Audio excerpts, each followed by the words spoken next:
قال حدثنا محمد القاسم حفظه الله ورعاه بكل خير وعافية عن المفتي الأعظم بباكستان الشيخ محمد رفيع العثماني رحمه الله تعالى، وعن شيخ الإسلام المفتي محمد تقي العثماني حفظه الله تعالى،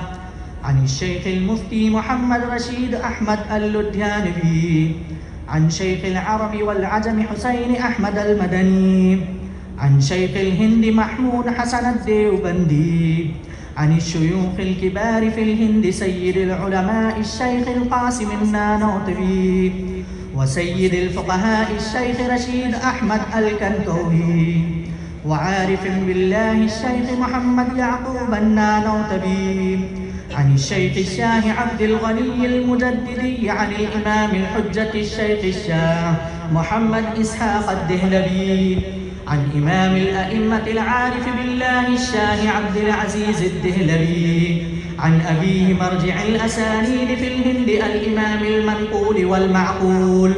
الشيخ الشاه ولي الله الدهلبي. قال أخبرنا الشيخ أبو طاهر محمد بن إبراهيم الكردي قال أخبرنا والد الشيخ إبراهيم قال قرأت على الشيخ أحمد القشاشي قال أخبرنا أحمد بن عبد القدوس الشنابي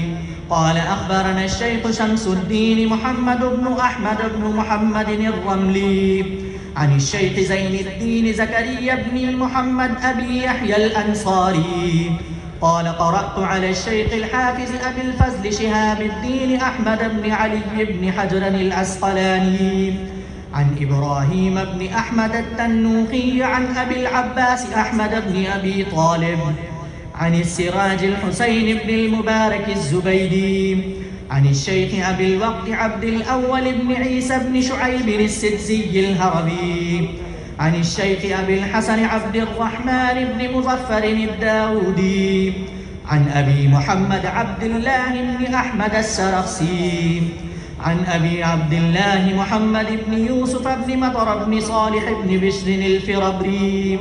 عن أمير المؤمنين في الحديث أبي عبد الله محمد بن إسماعيل البخاري الجعفي رحمهم الله تعالى ورضي عنا وعنهم أجمعين. قال: